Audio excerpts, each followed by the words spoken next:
नमस्कार दोस्तों। आज हम बात करेंगे पठान जात यानी पठान जात का इतिहास। तो दोस्तों शुरू करते हैं। और पठान एक मुसलमान कौम है जो पश्तून वंश से ताल्लुक़ रखते हैं और अफ़गानिस्तान से भारत आए हैं या यहाँ से आए लोग वंशज है। आम लफ्ज़ों में पठान अफ़गानी का पर्याप्त है। अफ़गानिस्तान से आए लोगों के लिए पठान लफ्ज़ का इस्तेमाल किया जाता है। पठान कौम की बहादुरी के कई किस्से भारतीय इतिहास का एक हिस्सा है। पहला नाम जो सुनहरे लफ्ज़ों में दर्ज है वह है अज़ीमुल्ला खां का, जिन्हें 1857 की क्रांति का महानायक कहा जाता है।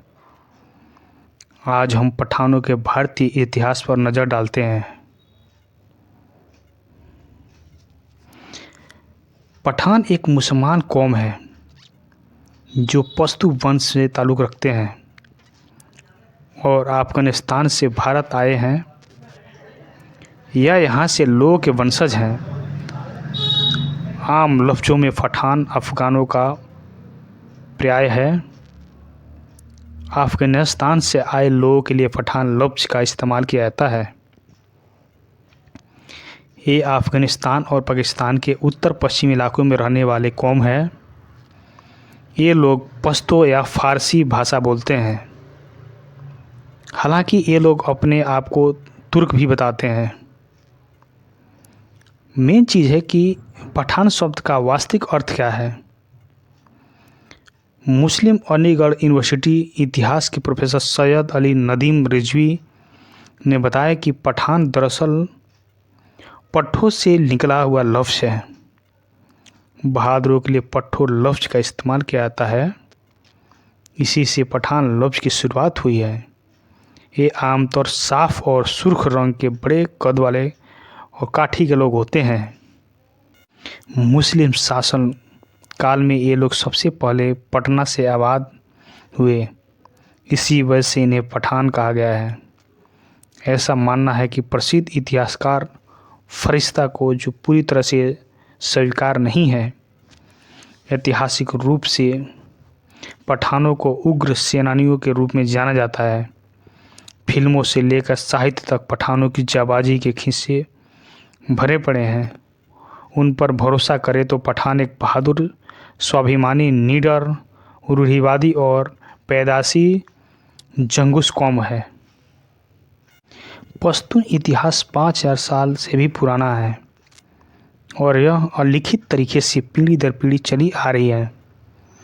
पश्तून लोक मान्यता के अनुसार यह जाति बनी इजराइल यानी यहूदी वंश की है। इस कथा के अनुसार पश्चिमी एशिया का असीरियन साम्राज्य के समय लगभग 2800 साल पहले इजराइल के 10 कबीलों के देश निकाले गए थे और यही कबीले पश्तून हैं। ऋग्वेद के चौथे खंड के 44 श्लोक में भी पश्तूनों का वर्णन बख्तियार नाम से मिला हुआ है। इसी तरह तीसरे खंड के 91वें श्लोक आफरीदी कबीले का जिक्र के नाम करता है। पश्तूनों की बनी इजराइल अर्थ इजराइल का संतान होने का बाद 17वीं सदी ईस्वी और जहांगीर काल में लिखी गई किताब मगज़ले अफ़गानी में भी मिलती हैं। अंग्रेज लेखक और यात्री कैलेंडर वर्स ने अपनी बुखारा की यात्रा के बारे में सन 1835 में पख्तूनी द्वारा खुद को बनी इजराइल मानने के लिए लिखा हुआ है। हालांकि पख्तून खुद को बने इजराइल को कहते हैं, लेकिन धार्मिक रूप से वह मुसलमान हैं, यहूदी नहीं। जब उसने समय में अफ़गान राजा दोस्त मोहम्मद से इसके बारे में पूछा तो उनका जवाब था कि जिसकी प्रजा बनी इजराइल है, इसमें संदेह नहीं, बल्कि इससे यही संदेह है कि लोग मुसलमान और आधुनिक यहूदियों का समर्थन नहीं करेंगे। विलियम मूनक्राफ्ट ने 1811 1825 के बीच भारत, पंजाब और अफगानिस्तान समेत कई देश यात्रा वर्णन में लिखा है।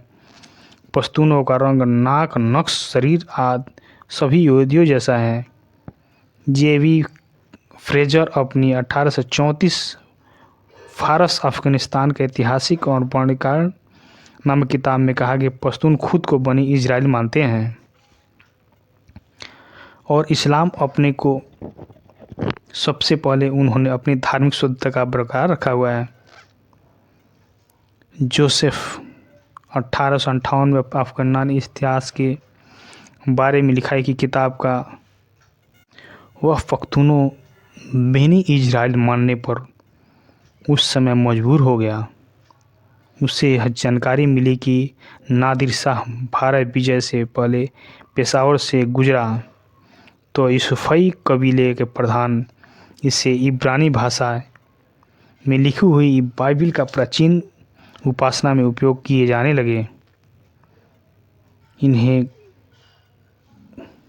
पठानों का एक नस्ल मनिहार नाम से जानी जाती है, जो चूड़ियाँ एवं बिसात खाने का सामान बेचते हैं।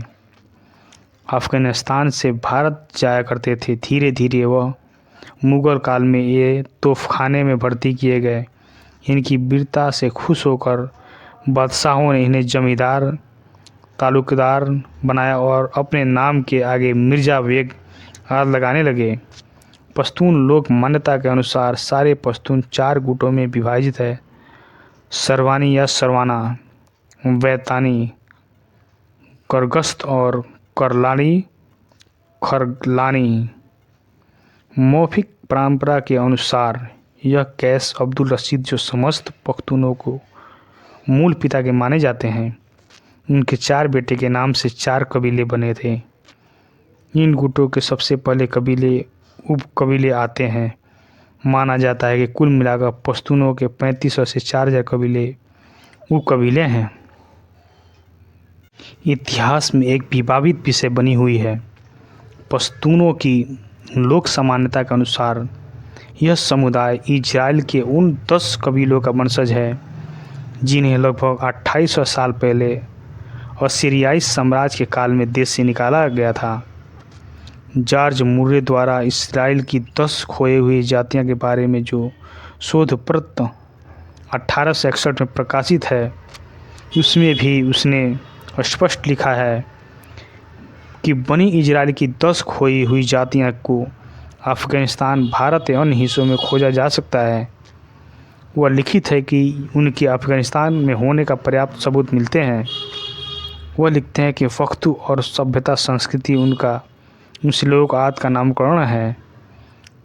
ये था हमारा पठान जात का इतिहास। Thank you for watching.